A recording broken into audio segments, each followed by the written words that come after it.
Super star Rajinikanth இப்போ Jailer 2 படத்தில் பிஸியாக நடிச்சிட்டு வராரு. இந்த ஜெயிலர் 2 படத்தை நெல்சன் தான் இயக்குறாரு. சன் பிக்சர்ஸ் பிரம்மாண்டமாக ப்ரொடக்ஷன்ஸ் பண்ணுறாங்க. அனிருத் தான் மியூசிக் பண்ணியிருக்காரு.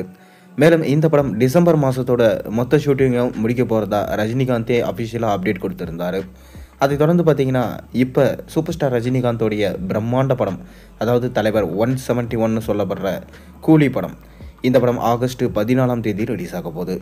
இந்த படத்தை லோகேஷ் இயக்கியிருக்காரு. சன் பிக்சர்ஸ் பிரம்மாண்டமாக ப்ரொடக்ஷன்ஸ் பண்ணியிருக்காங்க. அனிருத் மியூசிக் பண்ணியிருக்காரு. மேலும் இந்த படத்தில் சூப்பர் ஸ்டார் ரஜினிகாந்தோடு சேர்ந்து ஷோபின் ஷாக்கர், உபேந்திரா, நாகார்ஜுனா, ஸ்ருதிகாசன், சத்யராஜ், அமீர்கான் போன்ற மிக முக்கியமான நடிகர்கள் எல்லாருமே நடிச்சிருக்காங்க. பேன் இந்தியன் படமாக எடுக்கப்பட்டிருக்கும் இந்த படம் கிட்டத்தட்ட 1000 கோடிக்கு மேலே கலெக்ஷன் பண்ண போகிற முதல் தமிழ் சினிமாவோட படமாக இருக்கும் என்று சொல்லப்படுது. ஏன்னா தமிழ் சினிமாவில் இதுவரைக்கும் வந்த எந்த பேன் இந்தியன் படமே பார்த்திங்கன்னா சுத்தமாக சரியாக எடுபடலை.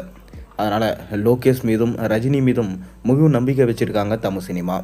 இப்போவே 1000 கோடி தமிழ் சினிமா கூலி அப்படின்னு சொல்லிட்டு ஹேஷ்டேக் பரப்ப ஆரம்பிச்சிட்டாங்க. மேலும் இந்த படத்தில் அமீர்கானோட கேமியோ விக்ரம் படத்தில் எப்படி ரோலக்ஸோட என்ட்ரி இருந்துச்சோ அதே போல் இதுலேயும் மாசாக இருக்கும் என்று சொல்லப்படுது. அதை தொடர்ந்து பார்த்திங்கன்னா இந்த படம் கண்டிப்பாக எல்சியில் வராதுன்னு ஆரம்பத்திலே சொல்லிட்டு தான் படத்தையே ஸ்டார்ட் பண்ணாங்க. அது மட்டும் இல்லாமல் இந்த படம் ரஜினியோட ஸ்டாண்ட் அலோன் ஃபிலிமாக இருக்கும் எனவும், ரஜினிக்கும் சரி லோகேஷுக்கும் சரி இந்த படம் ஒரு முக்கியமான படம். ஏன்னா லோகேஷ் எடுத்த லியோ படம் கடைசியாக சொதப்பிடுச்சு. ரஜினிக்குமே பார்த்திங்கன்னா வேட்டையன் படம் ஜெயிலர் படம் அளவுக்கு வெற்றி கிடைக்கல. இதனால் 2 பேருக்குமே இது ஒரு முக்கியமான படமாக பார்க்கப்படுது. 2 பேரும் யார் அப்படின்றத நிரூபிக்கும் கட்டத்தில் இருக்காங்க. அதை தொடர்ந்து பார்த்திங்கன்னா இந்த படத்துடைய ஃபஸ்ட்டு சிங்கிள் சாங்கை ரிலீஸ் பண்ணியிருந்தாங்க. பாடல் கேட்க ரொம்ப அருமையாக இருந்துச்சு, சிட்டுக்கு வைப்.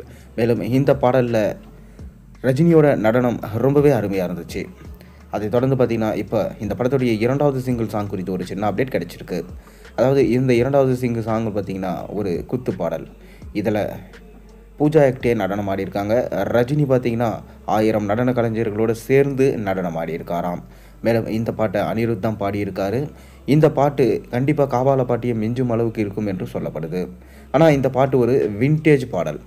வின்டேஜ் பாடலை ரீமேக் பண்ணி தான் இந்த பாட்டை போட்டிருக்கிறதா சொல்லப்படுது. அதனால் கண்டிப்பாக இந்த பாட்டு காவால பாட்டியை மிஞ்சும் அளவுக்கு இருக்கும் எனவும் சொல்லப்பட்டு வருது. கூடிய விரைவில் இந்த பாட்டை நம்ம எதிர்பார்க்கலாம். அதாவது அடுத்த வாரம் இந்த பாட்டை ரிலீஸ் பண்ண பிளான் பண்ணியிருக்காங்க. அதனால் கண்டிப்பாக இந்த பாட்டும் வைப் மெட்டீரியலாக இருக்கும் என்று நம்பப்படுது. பொறுத்திருந்து பார்ப்போம். நீங்கள் கூலி படத்துக்காக அந்த அளவுக்கு வெயிட் பண்ணுறீங்கிறத மறக்காம கீழே கமெண்ட்டில் சொல்லுங்கள். மேலும் சேனலில் போடுற ஒரு வீடியோஸும் பிடிச்சி மறக்காம சேனலுக்கு சப்ஸ்கிரைப் பண்ணி லைக் பண்ணுங்கள், பெல் ஐக்கனை ப்ரெஸ் பண்ணுங்கள். அப்போ தான் நான் போடுற வீடியோஸ் எல்லாம் உங்களுக்கு நோட்டிஃபிகேஷனாக வந்து சேரும்.